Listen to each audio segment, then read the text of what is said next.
Okay, now the part two of this paper, basically half paper we have solved in our previous class. Question number 17 बेटा लिखा हुआ है the rate of reaction between calcium carbonate and hydrochloric acid is measured in three separate experiments. ठीक है जी, calcium carbonate and hydrochloric acid. जरा इसको आगे जाने से पहले जैसे ही ये सवाल आया तो मेरे जहन में कुछ चीज़ आ गई जो मैं आप लोगों को बता दूं। यहाँ पे जरा रिकॉल रख लीजिएगा एक कॉन्सेप्ट को कि जब भी कोई एसिड कार्बोनेट के साथ रिएक्ट करता है तो क्या होता है, कार्बन डाइऑक्साइड गैस प्रोड्यूस होती है। ये चीज याद रखिए।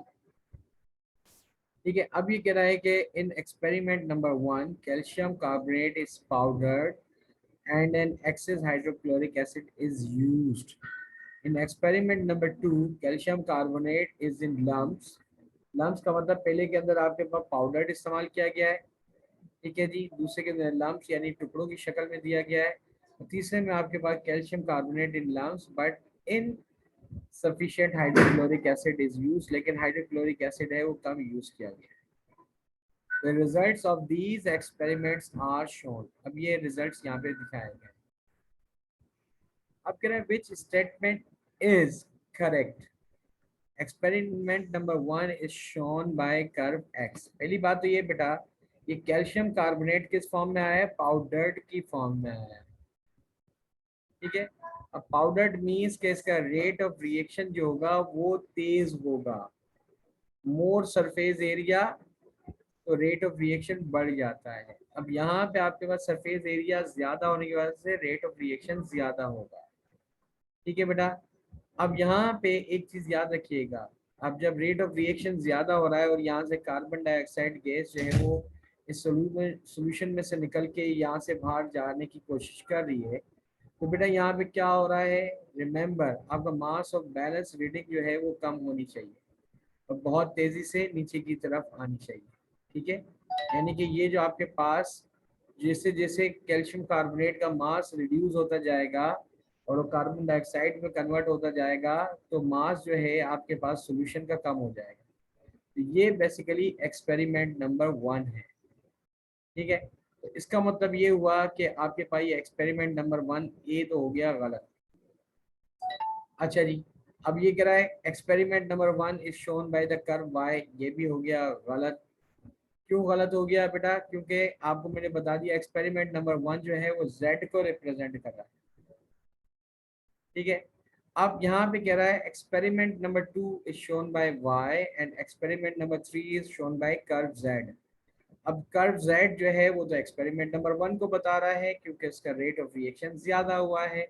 क्यों, हम लोगों को पता है कि मोर सरफेस एरिया, जितना ज्यादा आपके पास सरफेस एरिया होगा इतना ही आपका तेजी से रेट ऑफ रिएक्शन होगा। More surface area means more आपके पास रिएक्शन, ठीक है, is directly proportional to the rate of reaction, यानी कि रिएक्शन इतनी जल्दी हो तो जितनी जल्दी यहाँ पे रिएक्शन होगा इतना ही तेजी से मास कम होगा। तो इसका मतलब ये कर्व जेड भी यहाँ पे इसका आंसर नहीं है। So we have only curve Y, so this is the answer number 17, ठीक है।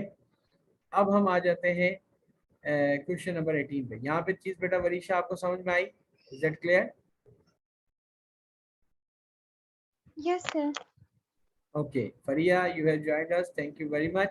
But we are going to attempt the topical questions of chemistry. ठीक है जी। अब यहाँ पे हमारे पास Faria बेटा, we have already studied that thing in the reactivity series। अब यहाँ पे आपके पास लिखा हुआ है pieces of zinc are added to aqueous copper 2 sulfate। यानी कि कॉपर 2 सल्फेट में आपके पास यहाँ, अच्छा यहाँ पे बहुत सारे बच्चे कहते हैं कि सर ये कॉपर 2 सल्फेट है तो यहाँ पे कॉपर क्यों लिखा हुआ है, क्योंकि इसके अंदर आपके जो स्पेक्टेटर आइंस होते हैं, जो दोनों तरफ जो सल्फेट था कॉपर के साथ जो सल्फेट आइन था, it was not taking part in left hand side and right hand side, so there is no need to write down the spectator ion in a chemical reaction. हम उनको क्या करते थे, cancel कर देते हैं। जब उनको कैंसिल कर देते हैं तो इसका मतलब क्या है, they are not taking part in chemical reaction. तो यहाँ पे जो केमिकल रिएक्शन के अंदर ये बता रहा है कि कॉपर आयन जो है वो जिंक के साथ रिएक्ट कर रहा है और कॉपर आयन जो है वो कॉपर एटम के अंदर कन्वर्ट हो रहा है। Which statement is correct. अच्छा बेटा यहाँ पे अब थोड़ा सा रिकॉल करें आपके पास ऑक्सीडेशन और रिडक्शन को।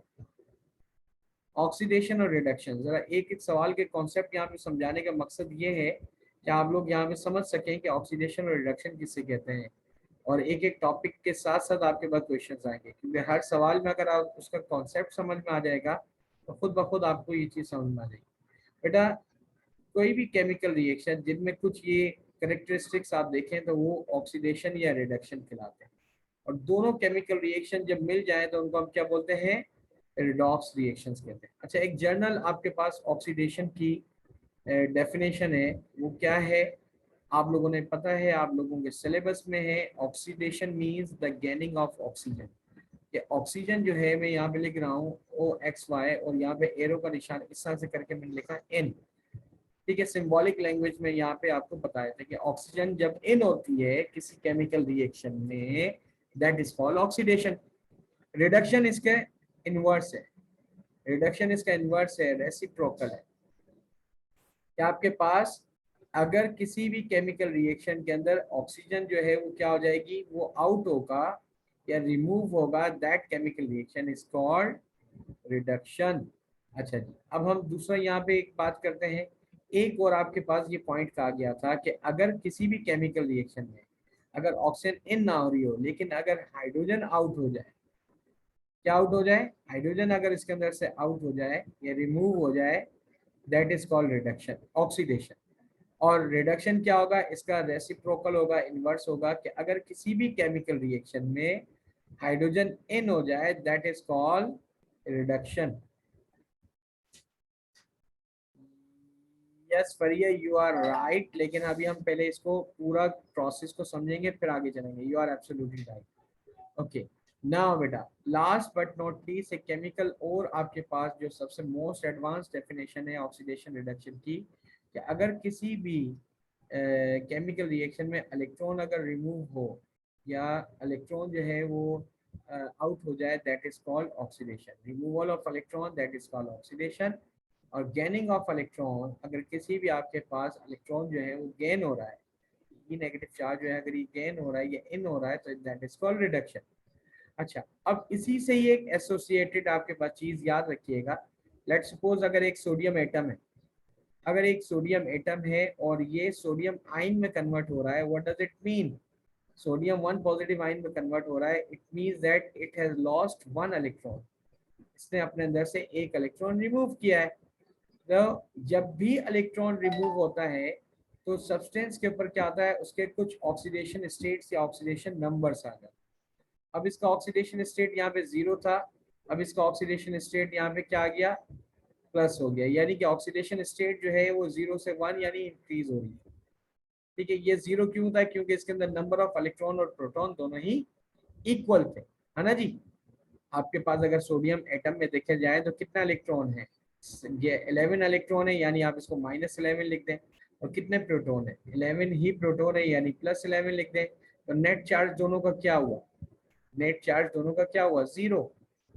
जबकि इस आयन के अंदर अगर आपके पास देखते हैं, इस आयन के अंदर कितना आपके पास इलेक्ट्रॉन है, नाउ इट हैज 10 इलेक्ट्रॉन्स यानी -10। ठीक है, और आपके पास अगर प्रोटॉन जो है वो तो 11 के 11 है, तो आपने इधर +11 लिखा, तो आपके पास यहाँ पे नेट चार्ज वैल्यू क्या बनी, दैट इज +1। ठीक है जी, यानी जब इलेक्ट्रॉन रिमूव होता है तो यहाँ पे ऑक्सीडेशन स्टेट या ये चार्ज वैल्यू जो होती है ये इंक्रीज हो जाती है। तो ऑक्सीडेशन का मतलब होता है कि आपके पास ये जो चार्ज वैल्यू या फिर ऑक्सीडेशन नंबर जो है, जिसको हम बोलते हैं ऑक्सीडेशन नंबर या चार्ज वैल्यू जो है, बोलते हैं ऑक्सीडेशन नंबर जो है, ये क्या होता है, ये इंक्रीज होता है। क्या होता है ये इंक्रीज होता है। मैं यहाँ पे प्लस लिख देता हूँ, प्लस या मोर, ये बढ़ जाता है। ठीक है, ठीक है। अब यहाँ पे आपके पास रिडक्शन डेफिनेटली इसका रेसिप्रोकल है, तो इसमें ऑक्सीडेशन नंबर क्या होगा, वो डिक्रीज हो जाएगा। ऑक्सीडेशन नंबर जो है डिक्रीज हो जाएगा या वो लेस हो जाएगा। अब ये कह रहा है विच स्टेटमेंट इज करेक्ट। अब इतने सवाल को समझने के लिए इतना बड़ा बैकग्राउंड क्यों बनाया है, ताकि इस तरह के सवाल अब जब भी इन फ्यूचर आए तो आप इसको खुद से सॉल्व कर सको। बहुत आसान चीज है। यहाँ पे खुद देखें बेटा, यहाँ पे कॉपर पे 2 पॉजिटिव आयन है, और यहाँ पे आपके पास क्या आ रहा है, कॉपर के ऊपर कोई चार्ज वैल्यू नहीं है, यानी चार्ज वैल्यू नहीं होने का मतलब जीरो है।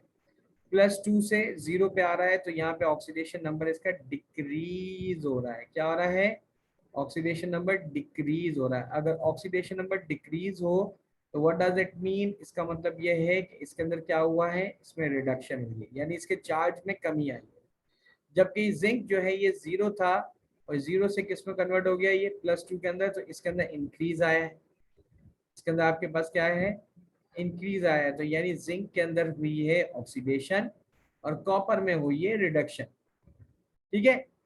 अच्छा, अब यहाँ पे कह रहा है copper 2 positive ion is oxidize to copper by gaining electron. ये बात तो सही है, जब भी इलेक्ट्रॉन गेन होते हैं, ये बात तो सही है, लेकिन इसका ऑक्सीडेशन नंबर जो है ये ऑक्सीडाइज नहीं हुआ है, बल्कि ये क्या हुआ है, ये रिड्यूस हुआ है। गेनिंग ऑफ इलेक्ट्रॉन ये बात तो सही है, लेकिन ये ऑक्सीडाइज नहीं हुआ है, बल्कि क्या हुआ है, ये रिड्यूस्ड हुआ है। ये चीज हो गई आपकी गलत। अब यहाँ पे कह रहा है कॉपर आयन इज रिड्यूस्ड, यानी इसमें रिडक्शन हुई है, बात यहाँ पे सही कह रहा है, लेकिन यहाँ पे लूजिंग नहीं हुई है, बल्कि क्या हुई है, गेनिंग हुई है। तो ये भी बात आपकी हो गई गलत। अब यहाँ पे कह रहा है zinc is oxidised by losing electron. Zinc oxidise हुआ है क्योंकि इसके अंदर इलेक्ट्रॉन लूज हुए हैं, तो बात इसकी क्या हो गई, ये बात इसकी सही है। जिंक इज रिड्यूस, रिड्यूस नहीं हुआ है बल्कि ऑक्सीडेशन हुई है। मुझे कैसे पता चल रहा है, इक्वेशन से, क्योंकि इसका ऑक्सीडेशन नंबर जो है जिंक का बढ़ रहा है। गॉट इट, समझ में आ गया बेटा, can we move. Yes Farisha, Fariha, कि जब ऑक्सीडेशन नंबर इंक्रीज होगा, जी सर। चार्ज वैल्यू बढ़ेगी, तो इसका मतलब इलेक्ट्रॉन लूज हुआ है और सब्सटेंस का नंबर जो है वो इंक्रीज हुआ है, उसके चार्ज की वैल्यू बढ़ी है, तो इसका मतलब उसमें ऑक्सीडेशन है। ना बेटा, अब यहाँ पे सवाल कह रहा है the oxide of element X react with acid to form salts, which statement about an element X or its oxide is correct। अभी कह रहा है, अच्छा अब आप लोगों के सिलेबस के अंदर याद रखिएगा बेटा, 4 तरह के ऑक्साइड्स बताए गए। अगर हम इनको फर्दर ग्रुप करें तो आपके पास ये 2 ही बनते हैं, metallic and non metallic oxide. चले मैं 4 ऑक्साइड जो अलग अलग आप लोगों के सिलेबस में वो बता देता हूँ। पहला ऑक्साइड है बेसिक ऑक्साइड।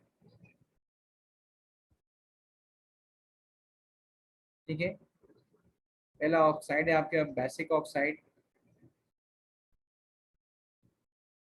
ठीक है, इसकी प्रॉपर्टीज ये है कि इसकी पीएच जो होती है वो 7 से अब होती है और ये मेटेलिक ऑक्साइड होता है। दूसरा ऑक्साइड आपके पास होता है एसिडिक ऑक्साइड। एसिडिक का मतलब इसके अंदर एसिडिक प्रॉपर्टीज होती हैं और ये नॉन मेटल होता है, नॉन मेटेलिक ऑक्साइड होता है। ठीक है जी, ये नॉन मेटेलिक ऑक्साइड होता है। इधर ये नहीं लिखा हमने।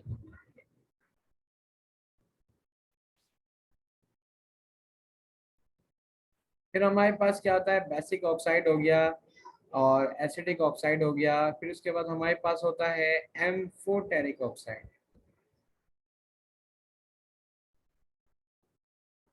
कौन सा ऑक्साइड्स होते हैं, एम्फोटेरिक ऑक्साइड्स। अब एम्फोटेरिक ऑक्साइड जो होते हैं ये भी आपके पास क्या होते हैं, ये मेटेलिक ऑक्साइड होते हैं। और इनके अंदर क्या होता है, ये जब एसिड के साथ मिलते हैं तो बेस जैसा रिएक्ट करते हैं, और बेस के साथ मिलते हैं तो ये एसिड जैसा बिहेव करते हैं। एम्फोटेरिक ऑक्साइड डबल नेचर होता है। और आखिर में आते हैं आपके पास न्यूट्रल ऑक्साइड। ठीक है, अच्छा अब याद रखिए कि इनमें कौन सी ऐसी चीज है, जरा गौर करें, जो कि यहाँ पे कह रहा है कि रिएक्ट विद एसिड, कि जो किसी एसिड से मिलेगी तो सॉल्ट बनाएगी।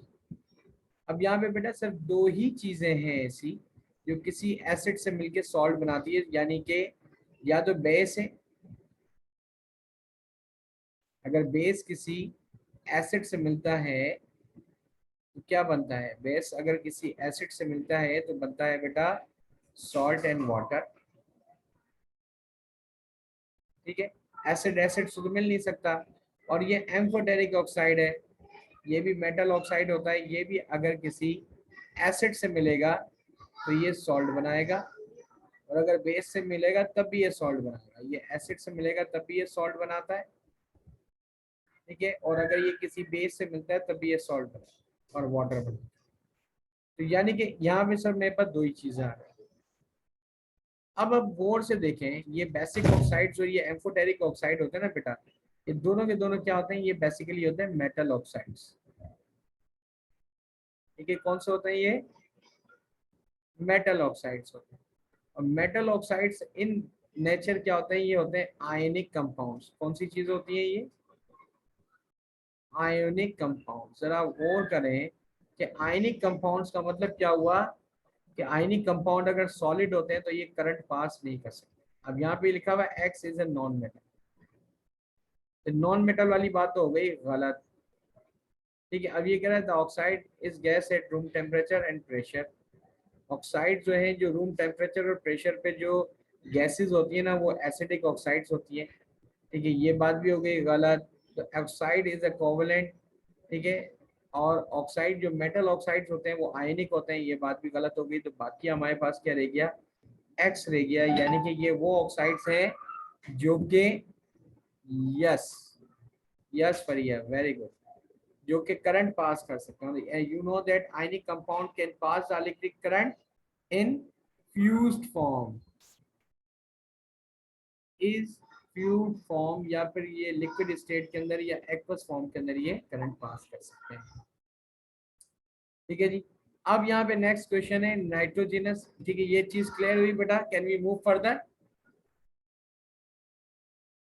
Hello, am I audible. ठीक है, अब हम आगे की तरफ मूव कर सकते हैं।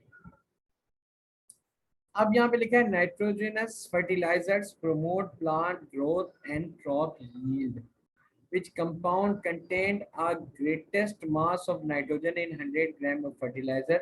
I love the such kind of questions. Why? Because इनकी मदद से मुझे बड़ी मजा आता है इस तरह के सवाल को सॉल्व करने में।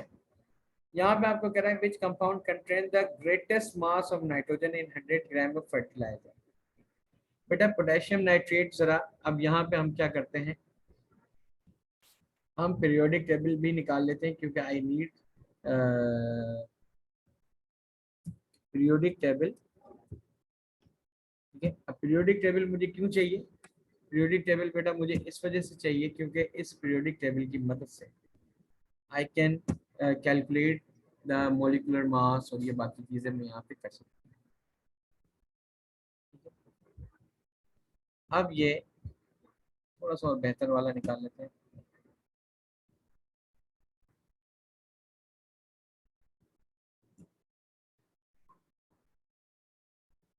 एक इसका,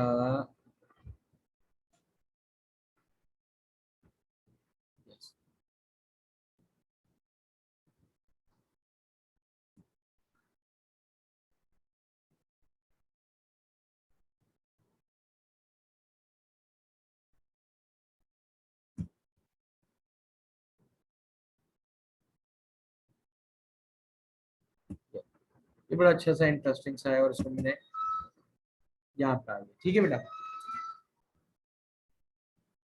अब यहाँ पे पोटेशियम नाइट्रेट का मास मुझे लेना है। ये तो बड़ा इंटरेस्टिंग सा, लेकिन मैं चाह रहा हूँ थोड़ा सा सादा सा आ जाए। और ये पीरियोडिक टेबल ऑफ सी आईज,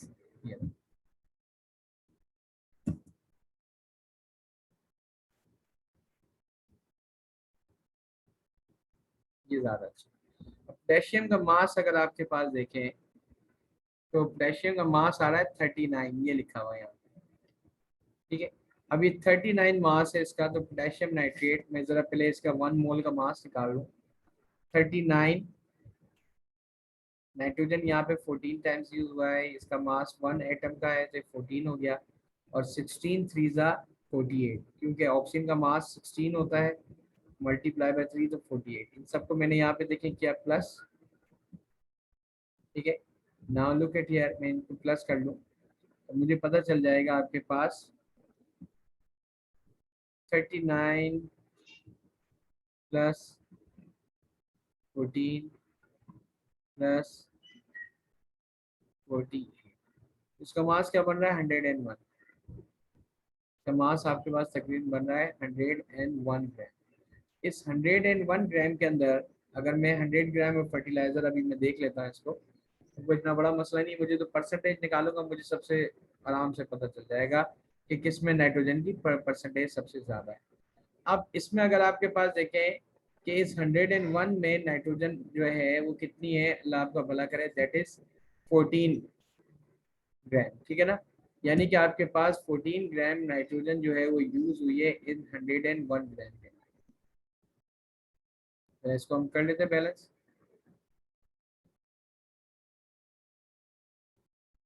14 डिवाइडेड बाय 101, तो हाइड्रोजन मेरे पास कितने परसेंट आ रही है, दैट इज 0.138 यानी 0.14%। 0.14%, और ये मल्टीप्लाई बाय इसको मैंने कर दिया 100 से। ये कितना बन हो गया 13.86 यानी 13.9%, दैट इज 13.9% नाइट्रोजन है मेरे पास फर्स्ट वाले में। अब अमोनियम नाइट्रेट में देखें यहाँ पे नाइट्रोजन कितना है 14 and 14 plus that is 28। Hydrogen यहाँ पे कितनी है 4 ग्राम यूज हुई है, 4 एंड 16 3 48।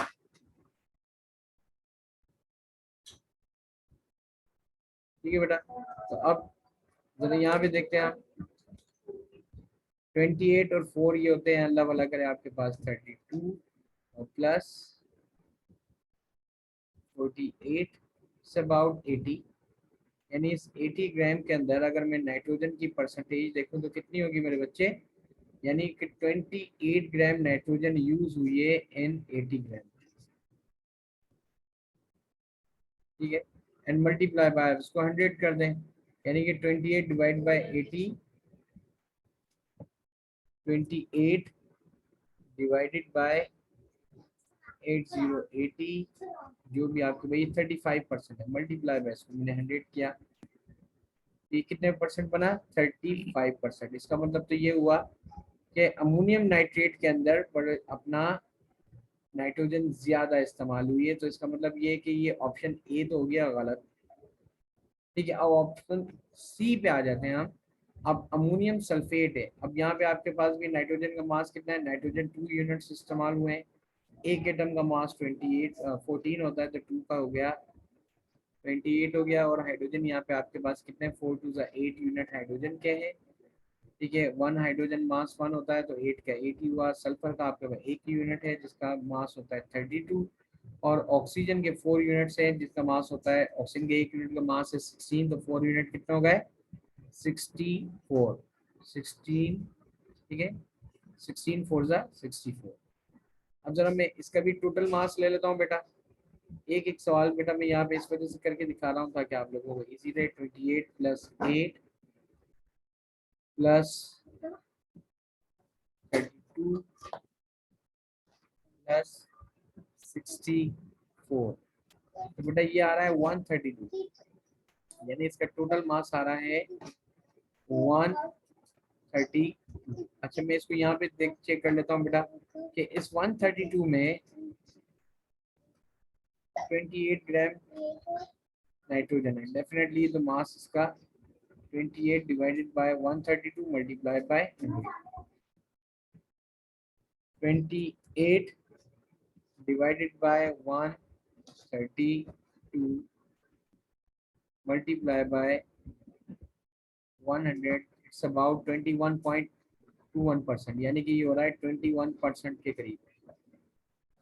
इसका मतलब है ये भी आपके पास नाइट्रोजन जो है इस वाले ग्रुप के अंदर भी कम है, अभी तक मेरे पास बी में ज्यादा है। अब अमोनियम फॉस्फेट देख लेते हैं बेटा, अमोनियम के अंदर भी आपके पास ये देखें 28 ग्राम हाइड्रोजन है और नाइट्रोजन है 8 ग्राम हाइड्रोजन है, बल्कि 8 नहीं है 8 ये हो, और ये आपके पास 1 है, 9 यूनिट नाइट्रोजन के हो गए।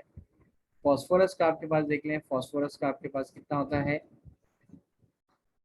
जी periodic table, phosphorus it's about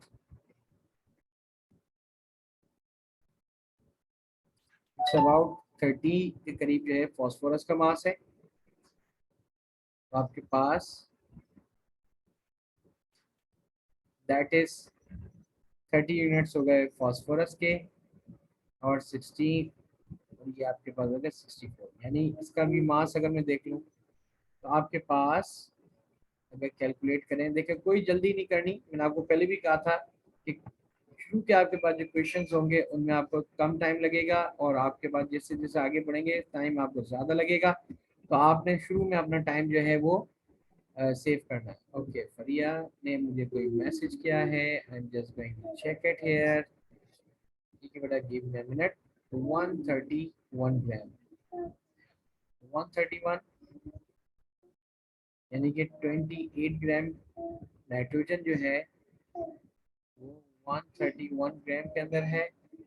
answer is 21.37 यानी 21.4%। 21.4% यानी सबसे ज्यादा नाइट्रोजन किसके अंदर मौजूद है मेरे पास? अमोनियम नाइट्रेट के अंदर। This is my answer. Yes, yes, बिल्कुल सही, 131, बिल्कुल सही, very good Fariya, got it. समझ में आ गया? मैंने यहाँ पे परसेंटेज निकाल के देख लिया, तो सबसे ज्यादा परसेंटेज आपके पास अमोनियम नाइट्रेट के अंदर नाइट्रोजन मौजूद है। ठीक है, आगे चलें बेटा, can we move further? Okay बेटा, now which aqueous reagent liberates ammonia from ammonium nitrate on warming? Calcium nitrate, potassium hydroxide. कह रहा है कौन सा एक्वस रिएजेंट जो है अमोनिया अपना लिबरेट करेगा फ्रॉम अमोनियम नाइट्रेट? बेटा अमोनियम नाइट्रेट इज अ, ठीक है, ये आपके पास एसिड बेस रिएक्शन में, जरा याद करें बेटा, अगर कोई भी एल्कली या कोई बेस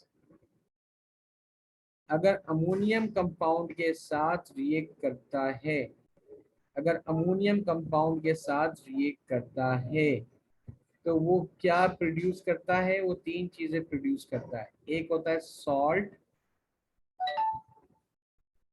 एक होता है वाटर, और एक चीज उसमें लिबरेट होती है जिसको कहते हैं अमोनिया गैस। क्या लिबरेट कर रहा होता है? Ammonia gas. अब इसमें अमोनियम नाइट्रेट को सिंपल में किस चीज के साथ रिएक्ट कर रहा हूँ? एल्कली क्या है बेटा? एल्कली, ये रहा potassium hydroxide. How do I know that this is alkali? क्योंकि इसके अंदर हाइड्रोक्साइड लिखा हुआ है, ये रहा, सिंपल। पोटेशियम हाइड्रोक्साइड के साथ अमोनियम कंपाउंड को रिएक्ट कराएंगे तो सॉल्ट वाटर और अमोनिया गैस प्रोड्यूस होगी। Which statement about sulphuric acid is correct? It is manufactured by heating hydrogen, oxygen and sulphur. चलें जी देख लेते हैं। It is used as a battery acid, ये सही है। It is use as detergent, detergent में तो कपड़े जला देगा भाई। It is use to neutralise alkaline soils, alkaline soils को यूज करने के लिए हमारे पास ऑर्गेनिक एसिड यूज किए जाते हैं, ये नहीं यूज किया जाता। तो सबसे ज्यादा बेस्ट आंसर इसका ये रहा, बैटरी के अंदर हमारे पास सल्फ्यूरिक एसिड यूज किया जाता है। ठीक है, चलते हैं हम आगे की तरफ। It's my lovely topic, that is periodic table. The diagram shows the part of the periodic table. Lithium, calcium, and chlorine क्या है? Which statement has the highest proton? ठीक है, and which element has the largest number of valence electrons? सबसे पहली बात बेटा, ये कौन से पीरियड के अंदर है? That is period number 1, ये पीरियड नंबर 1 है। That is period number 2, that is period number 3, that is period number 4। बेटा पीरियड नंबर किसको रिप्रेजेंट करता था? नंबर ऑफ शेल्स को। तो कैल्शियम में सबसे ज्यादा शेल्स होंगे, तो हाईएस्ट शेल अगर देखा जाएगा तो वो सिर्फ कैल्शियम में, क्योंकि पीरियड नंबर 4 में आ रहा है। ठीक है, तो यानी कि आपने ऑप्शन बी और डी तो देखते ही गलत कर देना। अब ये कह रहा है which has the highest number of proton. बेटा लिथियम का अगर नंबर क्या है आपके पीरियोडिक टेबल मौजूद है, 3 होता है। क्लोरीन का क्या है आपके पास? 17 होता है। और कैल्शियम का क्या है? 20 होता है। तो यानी कि इसका मतलब है इसके अंदर 20 प्रोटॉन है। So option A is the correct answer. समझ में आई चीज? आसान है। अभी कह रहा है the lump, a lump of element x can be cut by a knife. एक कोई टुकड़ा है जिसको आप नाइफ के जरिए काट सकते हैं। What is x? Calcium, copper, magnesium या पोटेशियम? बेटा ये कौन सी चीज है जिसको आप नाइफ के जरिए काट सकते हैं? वो ग्रुप 1 मेटल है। कौन से एलिमेंट्स हैं? ग्रुप 1 एलिमेंट्स है। अब कैल्शियम जो है वो ग्रुप 2 में है, ठीक है। और ये आपका जो है ये ट्रांजिशन मेटल है। इसका आंसर पोटेशियम होगा डेफिनेटली, ये ग्रुप 1 में, ठीक है। वेरी गुड, ठीक है। We have 10 more minutes. Yes D, absolutely right, excellent Fariya बेटा। इसका आंसर आएगा डी, सही है। अच्छा, अब ये कह रहा है which statement about the properties of some elements is correct. All Nobel gases are unreactive due to having 8 electrons in their outer shell। जरा अभी एक को रखते हैं अभी इसको, ठीक है। बी पे चलते हैं, अभी पहले देखते हैं। The group 7 elements acetine is expected to be black solid at room temperature pressure, ठीक है। The reactivity of elements in both group 1 and group 7 increase down the group। नहीं भाईजान, down the group 1 की तो बढ़ती है, ठीक है, लेकिन ग्रुप 7 की डाउन द ग्रुप जो है वो डिक्रीज होती है, तो ये हो गया गलत। When aqueous chlorine is added to aqueous potassium bromide, there is no change। No भाई, chlorine is more reactive than bromine, तो कलर चेंज कर देगी, ब्राउन कलर प्रोड्यूस होना शुरू हो जाएगा। अब आपके पास रह गए group statement number A and statement number B, ठीक है जी। Statement number A and statement number B, all noble gases are reactive unreactive, ठीक है, ये बात तो सही है।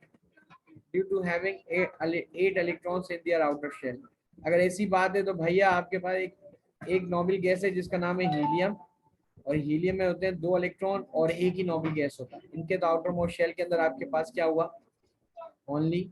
अब यहाँ पे अगर लिखा होता ना एक्सेप्ट हीलियम, हीलियम के अंदर आपके पास 2 इलेक्ट्रॉन्स होते हैं, 8 इलेक्ट्रॉन नहीं होते, एक्सेप्ट हीलियम, तो आपके पास ये स्टेटमेंट आपका सही होगा।